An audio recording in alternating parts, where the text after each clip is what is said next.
All right, welcome back to Shaving with Fuzzy. I'm Fuzzy. Hi, y'all. So it's Monday, and it's a stormy Monday. I can hear it outside. So yeah, 2 videos in a row, 2 days in a row. Yesterday was Lather Catcher Sunday, the first Sunday of every month. It just happened to be it was the first day of the month too. So anyway, we got that knocked out. So today we're doing an auto strop day. Now we're not doing a valet auto strop day. We're doing the auto strops, which were before the name valet was put on there. And some of us have them. The A1s, the A2s are a favorite. I've got an A1 and an A2, and I know why they're a favorite. But since everybody was talking about their A's that they were going to do, I'm gonna do the old B. I believe this is the B1. And there's some differences. It is silver plated, although you can't really tell it because it's not shined up. T. White sent me this one because I didn't have a B. I had an A1, I had an A2, and I did not have a B. If you recall, on the A's, they have the button in the back that you push and the guard comes out, put the blade in and all, and then it goes back. On the B's is where they started putting the lever on. It has a lever that moves up and down. And when I first got this thing, I said, oh no. Because when I looked at it, it looked like the blade stops there. Let's see if I can get you a look at it. Can't really see them that well because it's not, this is just a cell phone camera. But anyway, it looked like the blade stops have been squished. And squished blade stops are not a good thing. So I said, oh no. But I ended up there just fine. So it was great. So anyway, I could take time and cut down a gem blade. I'm not going to. I have some of the feather single edge blades that work in the valets. They work in this one. Remember these feather blades, the feather single edge blades, they're a spineless single edge blade. So they don't work in the ones that need the spines. But the gem, but what they're made for is they've got cutouts so that they work in the valets. Something about the Japanese had making copies of the valets in the ends or something like that. And anyway, they still make a blade that fits. Now, there is I am told, I don't have one, I haven't seen one. There is a version of the auto strop, the valet auto strop, that these blades will not work. Now, on the auto strops and the early model valet auto strops, you put the blade in by sliding it in, and it didn't need the cutouts. So what we do is we take the blade and we hold it between our fingers, so we're not going to cut our fingers. Do not cut your fingers, boys and girls. Yeah, the camera's on this side of the phone, actually. Yeah. Do not cut your fingers. That is very, very important. So what we do, we just take the blade and we start it down in there, and it just slides right in. No issues at all. And then you put it up. I always put my finger kind of down on top of it, like that. It kind of holds it down, and we slide the thumb lever down there. And then always check to make sure that your blade is somewhat centered in the stops, because you don't want it, all the way to one side and not in the stops where it slips out and it'll go, that's not cool. I mean, chicks dig scars, but still, it's not real cool to do it that way. And it looks something like that. Hey, it's got wax spots in the middle. Hey, I don't care. Alrighty, so that's going to be the razor for today. So it's Monday, and we haven't done it for a while, but today we're going to do Mitchell Monday.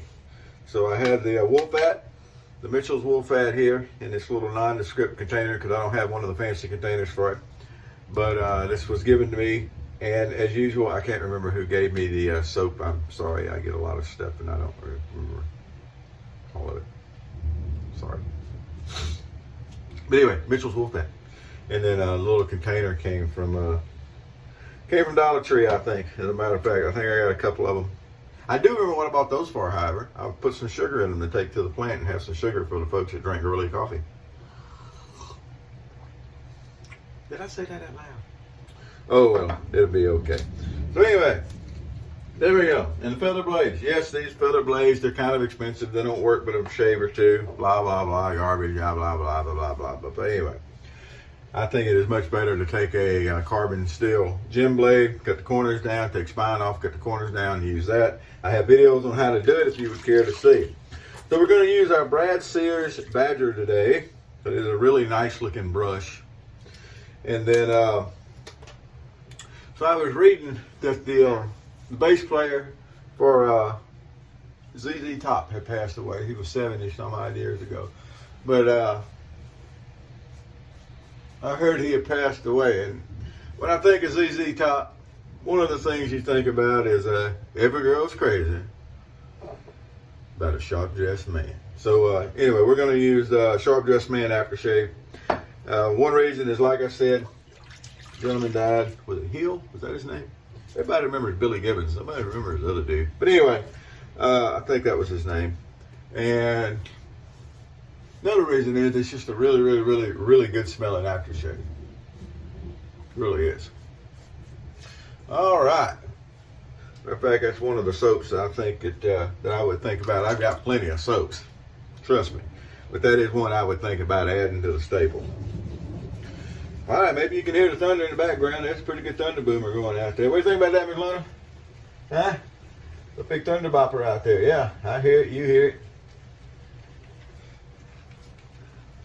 Miss Luna will go out in a little bit of a drill. Now, she'll go hit a mud hole or a pond as quick as you can get her to it.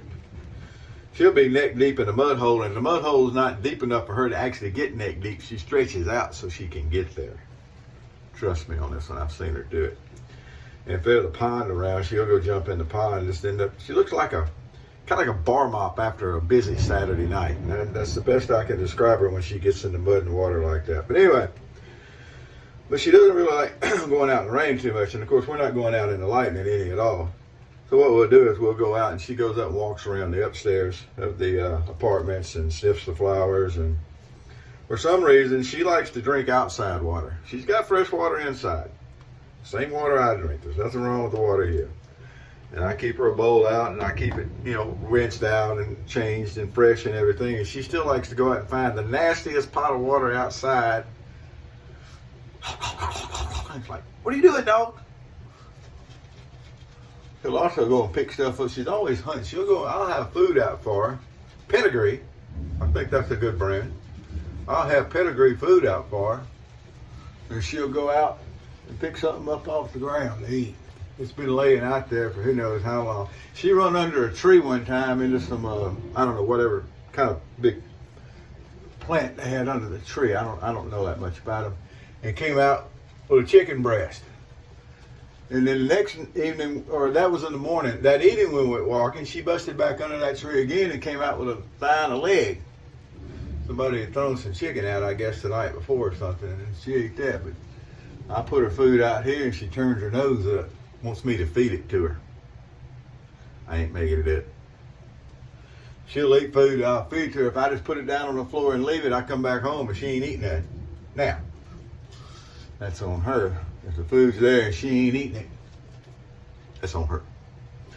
All right. But anyway, she's sitting there outside the door. You had to have heard that thunder. Hope the lights don't go out while I'm doing that. Of course, if they do, we'll just shift gears. But I would be okay if they did. So here we go. The Auto Strop B. These are wonderful razors. All of the Auto Strop and the Valets, I think, shave great. I've got several different versions, all the way up to the B4, or the BC4, was it? Anyway, the Runner Guard, they called it. I think they all worked great. But the early model Auto Strops, before it became Valet Auto Strop, I think are some of the best. It's just something about the classy feel.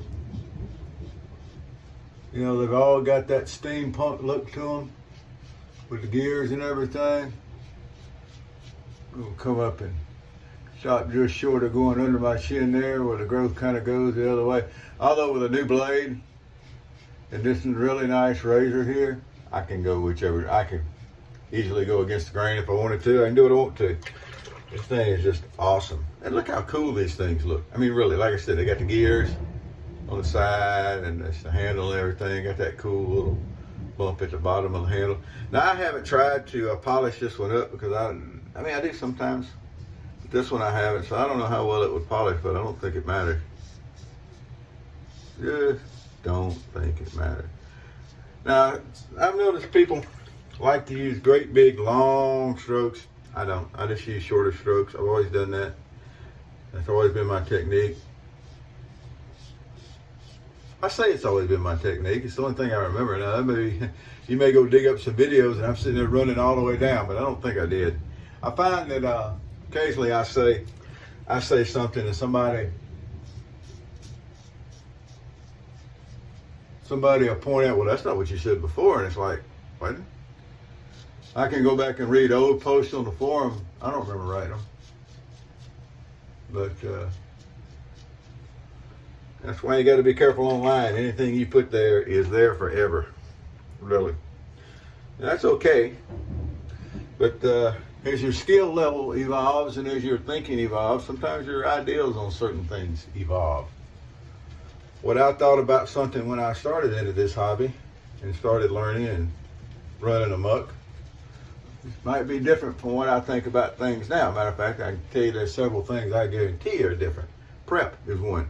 I used to be on board the prep train where you had to have the hot towel and you had to soften up the hairs and the skin and you wanted this and you wanted that. And one of the 10 commandments was thou shalt prep.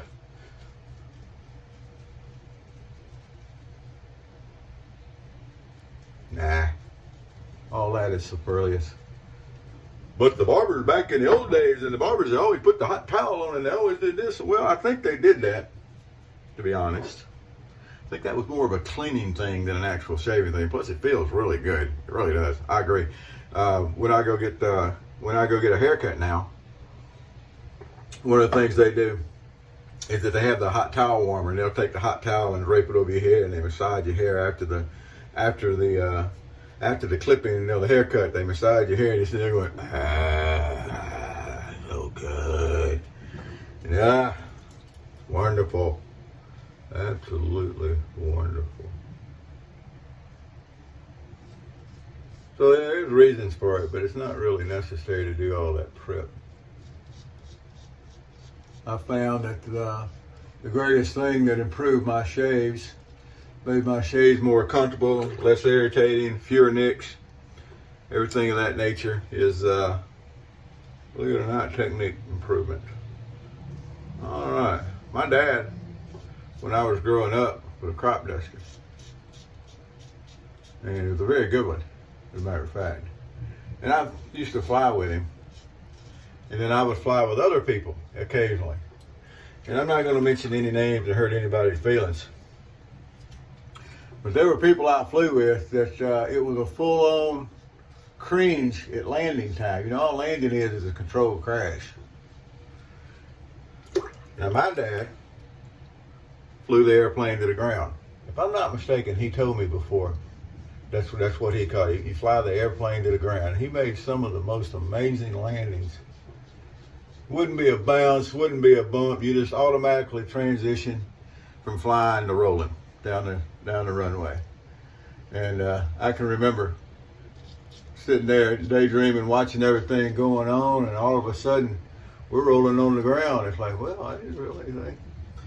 And I've landed with people that just like they kind of pick a spot on the runway and they go, and you sit there going, wow, and you sit there, okay. A little rough on the airplane. But anyway, so it's, you know, it's all a skill thing, technique. That's where I'm going with that. Dad's technique was just awesome. Never got sick flying. I take that back. I can't say that. I never got air sick flying. Dad picked me up from school one day, and I would have been 5th grade, let's call it, somewhere around that range. And I was already kind of feeling bad at school, but Dad had told one of the local glider guys that he would tow him up. So he threw me in the back. He threw me in the back of a Super Cub, as I recall. And we went and towed the guy, got him airborne, got him up. And they bought me a hamburger. I was hungry. He bought me a hamburger on the way back to the airport. And so anyway, we went out and got the guy towed up and came back down, and I got out of the airplane and stepped out. And the first thing I did was doubled up and threw all over the place. But it wasn't from the flying. It was because I was feeling bad before we went anyway. But I don't remember ever getting airsick flying. I once flew from Fenton, Louisiana as a very young man. Now, this would have been, you know, 1st grade or so. I flew from Fenton, Louisiana, which is outside of Kinder, which is kind of, I don't know, Lake Charles's area, but it's not really, but that's the closest thing people may know. So anyway, and I flew from there all the way back to Tallulah, Mississippi, which is Nesquina County we were talking about yesterday. And it was in a vintage, I don't remember exactly what the airplane was, Mr. O.J. Sharp, and I flew back with him.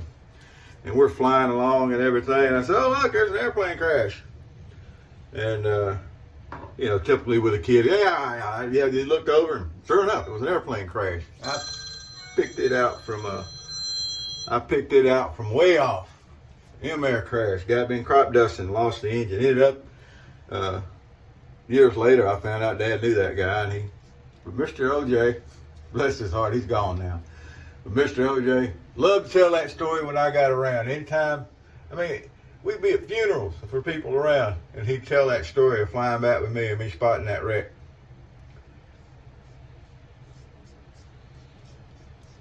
Yeah, buddy. All right, there we go. Auto Strop shave, that's a B. Everybody else is using their A1s and A2. I think everybody, or most everybody that I've talked to with these Auto Strops, I think they prefer the A1 over the A2. Everybody thinks the A1 is really cool. And there's a reason for that. It is. It really is. I've got an A1 and an A2. Over those two, I would say I prefer the A1. Do they shave any different? Not really. They look a little bit different. For some reason, just having the older version, you know, the original version, to me, just adds to the fun. Well, there we go. That was our touch-up pass with our witch hazel while we were talking. Everything feels great today. And, hey, after that shave yesterday with the vintage blade, went to work last night and got it fitting around, and, hey, it was a good shave. It was just a good shave as we get any other day. So we made a vintage blade work. And we're going to strop that blade true to my sourcing. I got a blade sitting, this is it right here, cruise steel, sitting right there ready for me to take time to strop it. Only thing I've got to use for a strop is I've got a reproduction of a valet strop. And we're going to try that and see. Oh, that stuff smells so good. So anyway, I'm going in to work today. Unfortunately, one of the other lieutenants had a family tragedy. And my thoughts go out to her. She's a really, really, really great person, and thoughts go out to her on her problems. And so I'm going to go in and cover the shift that she would normally work. She normally did these Mondays 3 to 11, so that's going to be me tonight. So that's what we're working towards. So y'all have a great day wherever you are. If you haven't picked up an Auto Strop, if you get a chance, the regular Auto Strops are a little harder to find than the Valet Auto Strops. You can pick up Valet Auto Strops all over the place. Now, if you get a chance to pick up a Valet Auto Strop, one that looks something, you know, more like that right there, big it up. If you don't, they're great. If you get one of the older models, you can use a modified gem blade. I've got videos on how to do that. Or you can buy some of the, if you need them, you can buy some of the feather blades. The vintage Auto Strop blades, the vintage Valet, not Auto Strop, but the vintage Valet Auto Strop blades. I've actually shaved with a vintage Auto Strop blade. I've made it shave. And it didn't do as good as the vintage cruise steel blade there did, but it did do a good shave. But the vintage Auto Strop blades, the thin blades, people say, you can strop them, you can hold them, you can do it. I've never been able to get one to shave. If you can, more power to you. But you can still get good blades. If you get the models where you can use the D-spine gem blade, you can use the stainless or the carbon steel, whatever, you know, puffs your skirt. And that's all really good stuff. Persistent, ain't they? That's Agent 00 Devin. All right, well, we'll holler at y'all later. Have a great day. Whoever you are, wherever you are, whatever you're doing, happy shaves to you, and watch out for the thunderstorm.